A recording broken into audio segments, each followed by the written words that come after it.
Oh, eto na. Para sa inyo to. Pasok. Maabot sa 4 billion US dollars ang halaga ng nakuhang investments ni Pangulong Ferdinand R. Marcos Jr. sa working visit sa Germany. Naging makasaysayan naman ang pagpulong ng Pangulo sa mga negosyante doon dahil matapos ng 10 taon, isang leader ng Pilipinas ang humarap sa kanilang business community. Nagbabalik si Kenneth. Kita nyo? Matapos ang isang dekada, isang Pilipino, isang leader na Pilipino, walang iba kundi si Pangulong Bongbong Marcos ang humarap sa kanila. Inggit na inggit si Digong eh.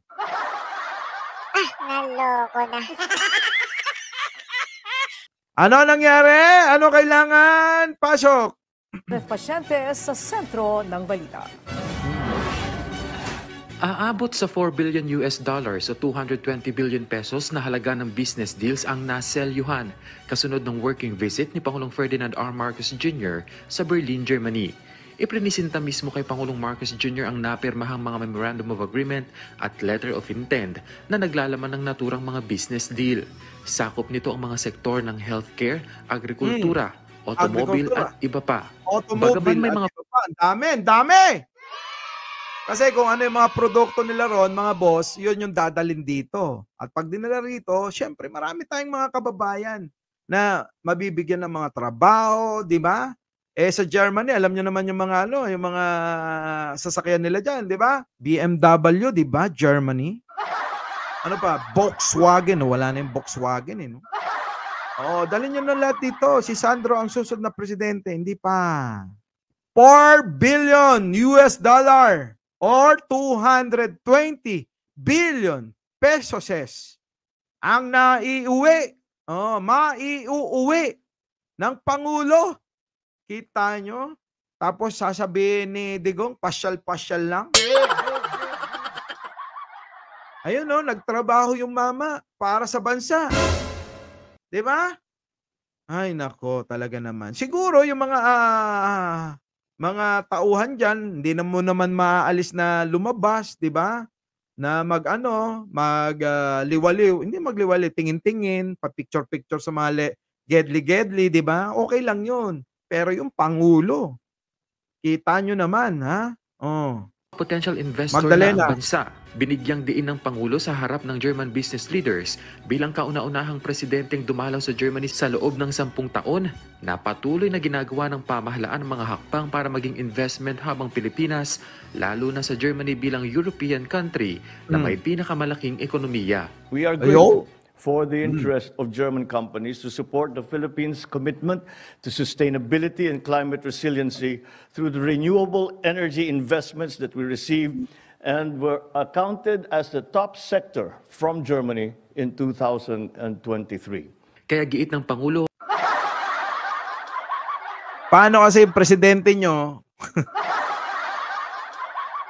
Puro PI kayo, ganyan. Oh, pakialam ko dyan, ganon, di ba? Oh, di ba, no? Ang galing talaga ng presidente natin. Palakpakan naman natin yan. Galing, no? Yan ang sinasabi ko sa inyo. Yung binubuli ninyo ayun, kita nyo, yung achievement, ibang level. Oh, ayan, nako. Sige, tuloy na natin to. nagtatag na ang Pilipinas ng ilang energy transition policies para maisulong ang pagiging energy efficient ng Pilipinas. Ipinunto rin ng punong ehekutibo na sinisikap ng gobyerno na mabawasan ang carbon emissions sa ekonomiya ng bansa sa pamamagitan ng pagbuo ng programa para makamit ito. I have high hopes that we can welcome the opportunity for greater cooperation on climate change and energy transition. Aligned with our efforts on decarbonization, we are positioning ourselves as a regional hub for smart and sustainable manufacturing. And to achieve this, we are at the forefront of attracting sustainability-driven strategic investments powered by renewable energy. Ibinida rin ng Pangulo ang ilang hakbang ng pamahalaan ukol sa investment, kabilang na ang pag-amyenda sa ilang batas para mapalakas pa ang pamumuhunan sa bansa, kabilang Nakita nyo? Yun ang gusto ng Pangulo na ayaw suportahan yung amyenda, yung Constitution. Para mapalakas yung mga investor pumunta rito. Hindi na magdalawang isip. investment kabilang na ang pag-amyenda sa ilang batas para mapalakas pa ang pamumuhunan sa bansa. Maamyendahan ang mga batas para mapalakas pa ang mamumuhunan sa bansa. Explain ko na 'to eh. Sige, tuloy.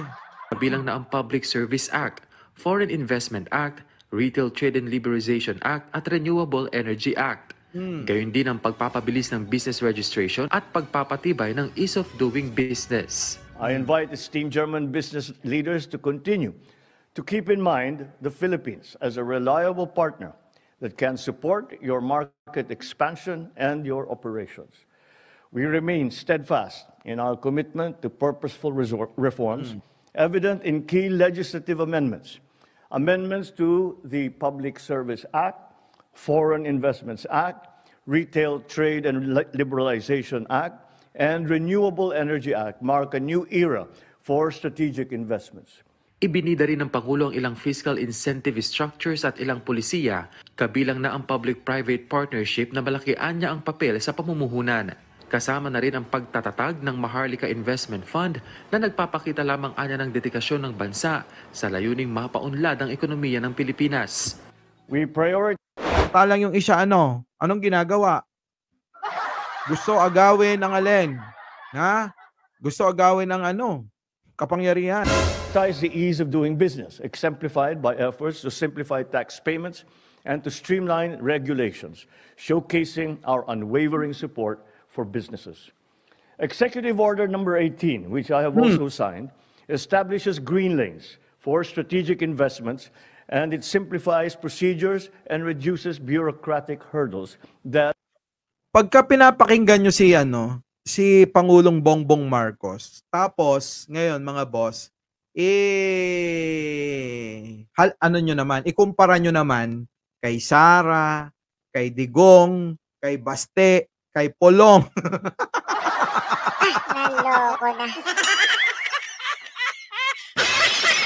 Aping-api no? Ang layo, no? Kita nyo, ang layo sa mama. Nung na yun, si Digong, si Sara, si Baste, si Polong.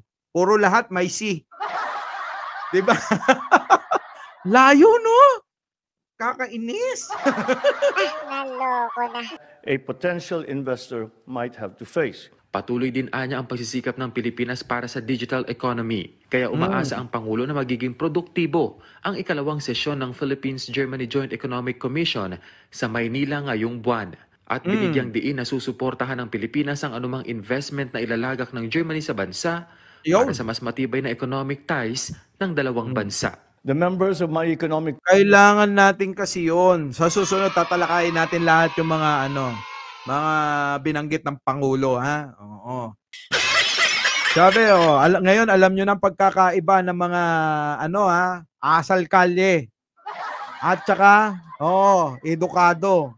Edukado din naman sila. Kaya lang, di ba, yung mga banat, hindi pang international. Kaya wag na kayo magtaka kung bakit hindi makalibot yan si Digong.